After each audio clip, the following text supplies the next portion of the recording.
Assalamualaikum warahmatullahi wabarakatuh. Shalom, salve, om swastiastu, namo buddhaya, salam kebajikan, salam Pancasila. Perkenalkan, nama saya Gita Larasti Pandu dengan NIM 2201070080, semester 3 kelas C program studi pendidikan Pancasila dan Kewarganegaraan Fakultas Keguruan dan Ilmu Pendidikan Universitas Nusa Cendana Kupang. Tujuan saya membuat video ini untuk memenuhi tugas ujian akhir semester mata kuliah Ideologi Negara. Dalam video ini, saya, Gita Larasti Pandu, akan mencoba menggali sebuah kasus yang mana dalam kasus ini teman-teman sendiri pasti sudah tahu dan sudah tidak asing lagi bagi kita semua. Tentu banyak sekali kasus yang selalu kita jumpai dalam kehidupan sehari-hari kita. Pada kesempatan ini, saya akan mencoba menggali sebuah kasus yang terjadi sekarang, yaitu kasus kedatangan bangsa Rohingya ke negara Indonesia. Nah, kira-kira jika mendengar kasus ini, apa yang akan teman-teman pikirkan? Dan tentu banyak sekali yang tidak setuju dengan kedatangan bangsa Rohingya ke negara Indonesia. Kita tahu bersama bahwa kedatangan bangsa Rohingya semakin banyak, bahkan banyak sekali pengeluhan dari masyarakat Indonesia, terkhususnya di Provinsi Aceh. Bangsa Rohingya adalah sekelompok minoritas muslim yang tinggal selama berabad-abad di Myanmar, negara yang pada dasarnya bermayoritas penduduknya beragama Buddha. Hal inilah yang kenapa membuat pemerintah Myanmar menyangkal keberadaan mereka, bahkan mengucilkan sekelompok bangsa ini. Mereka menganggap bahwa Rohingya adalah imigran ilegal dari Bangladesh. Nah, ada 3 alasan kenapa bangsa Rohingya melarikan diri dari Bangladesh, yaitu yang pertama tentang masalah keamanan. Dalam hal ini, untuk masalah keamanan sendiri, ada 3 alasan kenapa bangsa Rohingya melarikan diri dari Bangladesh, yaitu yang pertama tentang masalah keamanan di Bangladesh. Hal ini tentunya banyak sekali terjadi kasus penculikan, pemerasan, pembunuhan, penembakan, bahkan juga mendapat banyak sekali serangan. Yang kedua, kurangnya sumber makanan serta sulit mengakses pekerjaan dan pendidikan sehingga masyarakat Rohingya tidak diizinkan untuk bekerja atau bersekolah yang layaknya karena pihak pemerintah tidak ingin mereka berinteraksi ke masyarakat umum. Dari isu yang beredar, kedatangan bangsa Rohingya ke Indonesia untuk sementara mereka ditempatkan di beberapa penampungan seperti Aceh, Medan, dan Pekanbaru. Dari kasus yang beredar, sudah 1.600 jiwa bangsa Rohingya yang masuk ke wilayah Aceh. Namun yang menjadi pertanyaannya adalah kenapa nelayan Aceh menolong mereka? Hal ini tentu memicu banyak sekali pertanyaan dan perhatian dari pemerintah dan masyarakat Indonesia. Pemerintah sendiri dalam mencatat total pengungsi yang beredar di Aceh sejauh ini, bahkan sampai sekarang jika kita lihat sudah mencapai 1.600 jiwa, termasuk 140 yang bertahan dalam 1 tahun terakhir. Berdasarkan isu yang beredar, mengapa nelayan Aceh menolong bangsa Rohingya? Salah satu warganya mengatakan bahwa tradisi adat mereka. Nah, jika salah satu warga nelayan menyatakan bahwa di darat mereka adalah musuh, tetapi di laut mereka adalah saudara, sehingga jika mereka melawan dan menantang akan hal itu, maka mereka akan mendapat musibah. Hukuman dari adat laut yang disepakati bersama dengan pimpinan adat yang sering mereka sebut dengan Panglima Laut membuat mereka sendiri ingin menolong siapa saja yang kesusahan saat berada di laut sebelum bangsa Rohingya masuk ke negara Indonesia. Namun kedatangan mereka ini sangat diwarnai dengan sentimen negatif dari masyarakat Indonesia. Bahkan dari beberapa negara tetangga mereka menyarankan agar tidak menerima kedatangan bangsa Rohingya. Kira-kira hal apa saja yang menyebabkan sehingga bangsa Rohingya tidak disukai oleh orang-orang? Nah, fakta menarik dari bangsa Rohingya adalah tujuan mereka datang ke Indonesia sangat memicu banyak sekali masalah, bahkan bertentangan dengan hak asasi manusia. Berbagai polemik yang terjadi diharuskan kepada pemerintah agar setiap bangsa Rohingya yang masuk ke negara Indonesia harus dilakukan pendataan atau pemeriksaan status mereka. Namun hal ini tidak diduga banyak sekali masyarakat yang protes, sebab jika mereka melakukan pendataan terlebih dahulu dan tidak memberikan bantuan kepada masyarakat Rohingya, maka akan menyebabkan banyak sekali masyarakat yang bisa saja kehilangan jiwa mereka karena menunggu pendataan dan tidak mendapat pertolongan. Oleh karena itu mereka menyarankan untuk melakukan penolongan terhadap bangsa Rohingya sebagaimana mestinya, dan apa yang mereka punya mereka harus membantu sewajarnya saja. Nah, kira-kira apakah dengan kedatangan bangsa Rohingya ini akan mengancam ideologi negara dan bagaimana upaya yang harus dilakukan agar eksistensi Pancasila sebagai ideologi negara harus tetap terjaga?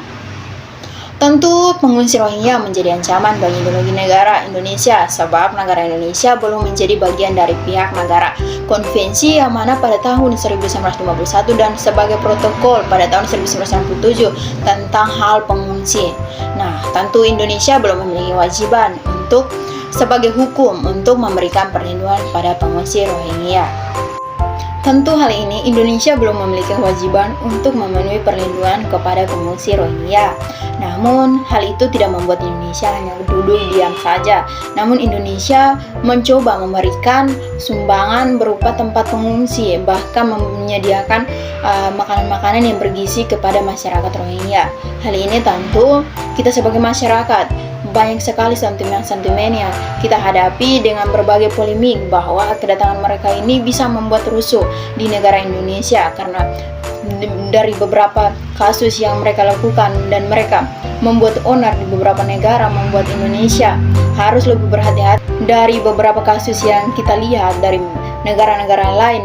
Kedatangan mereka tentu kita harus lebih berhati-hati sebab apa yang mereka lakukan bisa saja mereka lebih menduduki posisi warga negara Indonesia menjadi lebih di bawah dan mereka lebih ditinggikan karena apapun yang mereka perbuat mereka akan berusaha untuk meninggikan derajat mereka.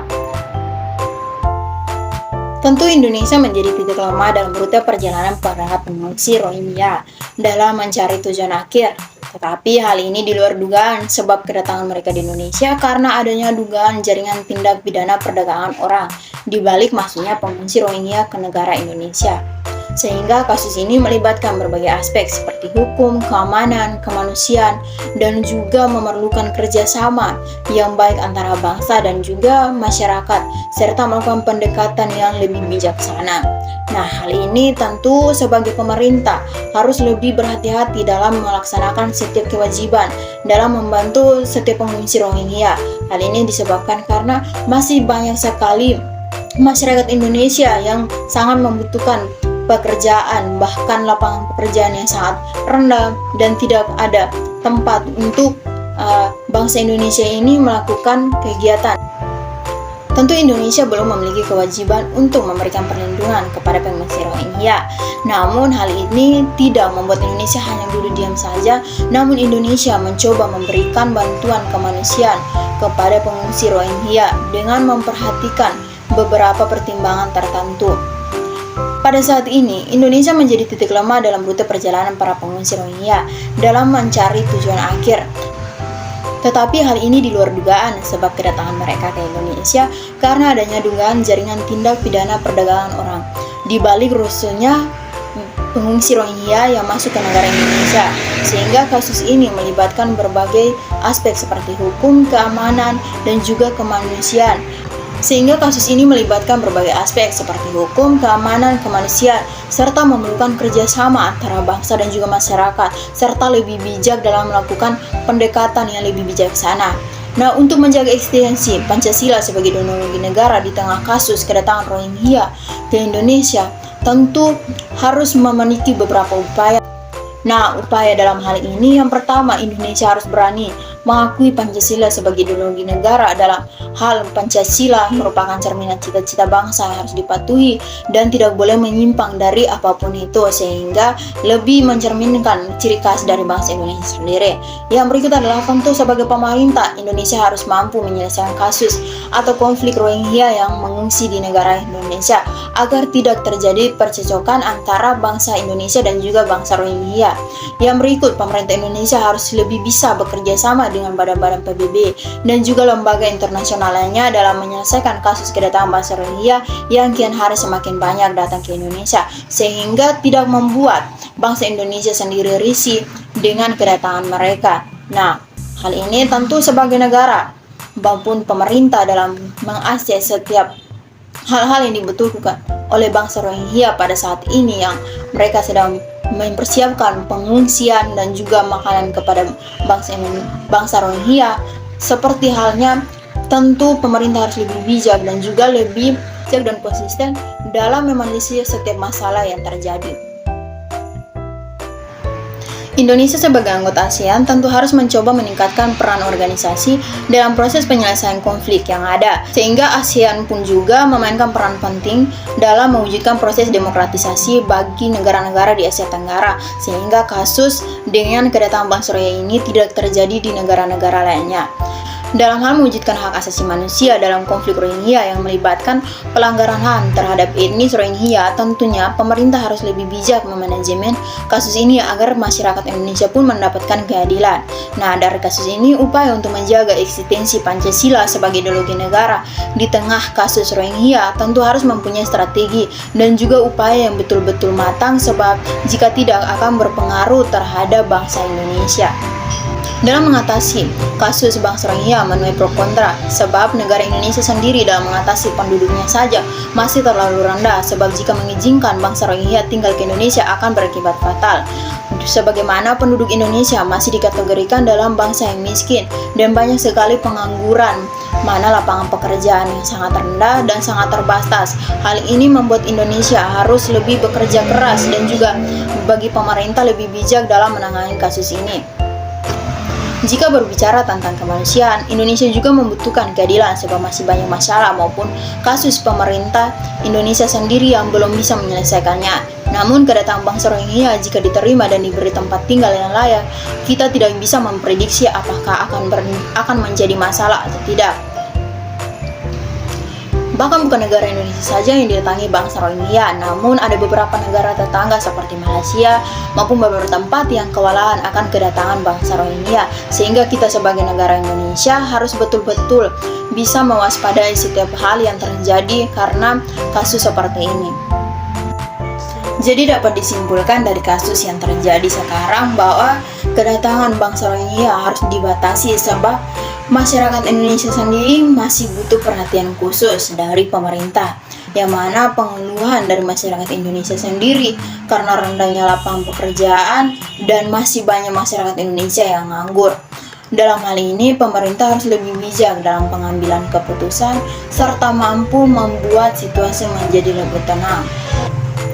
Akan tetapi hal ini tentu akan bertentangan dengan ideologi Pancasila yang ada di negara Indonesia, sehingga jangan pernah membiarkan orang lain merusak cita-cita dan juga masa depan bangsa Indonesia. Karena itu harus lebih bijak dan lebih berhati-hati dalam mengurus setiap masalah yang ada di dalam negara maupun ada di dalam lingkungan masyarakat.